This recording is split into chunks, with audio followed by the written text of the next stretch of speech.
Mbéchézi, sa grand-mère et le roi despotique. Hali Halili.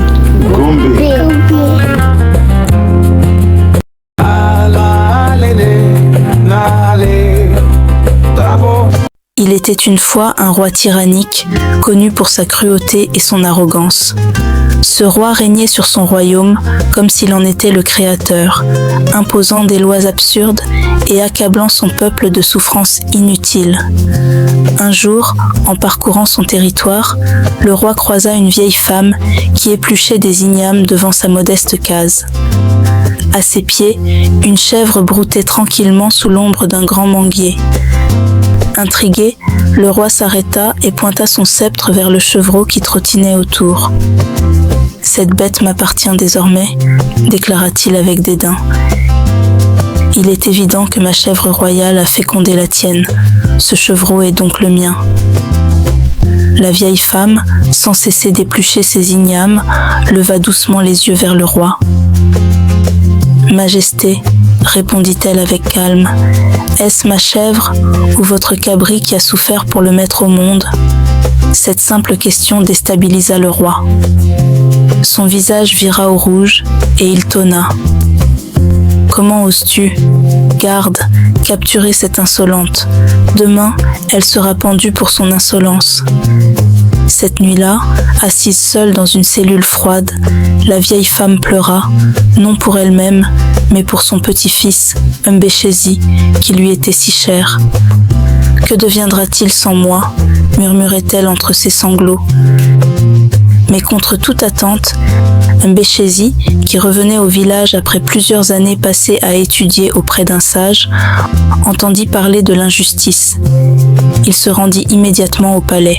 « Majesté, lança Mbéchézi en s'inclinant devant le trône, j'ai entendu parler de la condamnation de ma grand-mère. J'invoque un défi pour décider du sort de ma grand-mère. Si je perds, vous pouvez l'exécuter. Mais si je gagne, vous devrez lui rendre la liberté. » Le roi, amusé par l'audace du jeune homme, répondit d'un ton moqueur. « Soit, voyons ce que vaut l'esprit d'un jeune présomptueux. » Mbéchézi sortit alors une pièce d'argent de sa poche et la fit tomber au sol. Le tintement clair et cristallin résonna dans la grande salle du trône. Les courtisans et les gardes écoutaient, intrigués. Puis, se tournant vers le roi, Mbéchézi déclara calmement « Ramassez-moi le bruit que cette pièce vient de produire. » Le roi, déconcerté, fronça les sourcils. Il se leva, fit les 100 pas, chercha des mots, mais aucun raisonnement ne lui permit de répondre.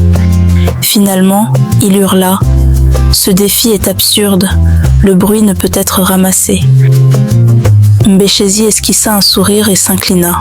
« Exactement, Majesté. Tout comme il est absurde de prétendre qu'un chevreau appartient à quelqu'un simplement parce que son cabri est royal.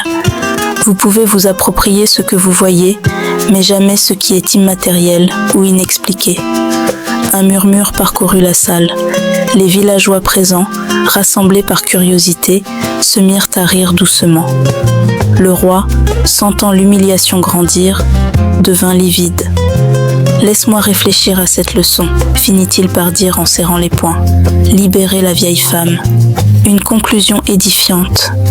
Cette nuit-là, dans sa solitude, le roi se rendit compte que son autorité n'avait aucune prise sur l'intelligence et la vérité. Rongé par la honte, il quitta son trône et nul ne le revit jamais. Mbéchézi fut choisi par les anciens du royaume pour le remplacer. Il gouverna avec sagesse et équité, faisant de son règne une époque d'abondance et de justice. À l'entrée du palais, une statue fut érigée représentant une chèvre et un cabri broutant paisiblement, accompagnée de l'inscription « Ce n'est pas la naissance qui fait le souverain, mais la sagesse. » Merci d'avoir suivi cette aventure. N'oubliez pas de vous abonner pour ne pas rater les prochaines publications et de partager afin de contribuer à la préservation et à la valorisation de notre héritage culturel.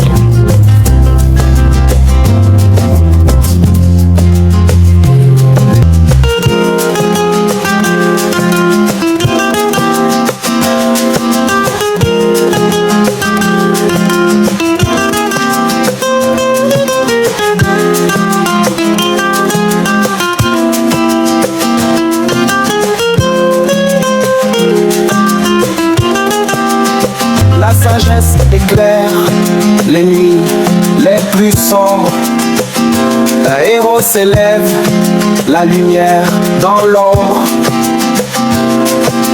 Ala lele, na ale, drabo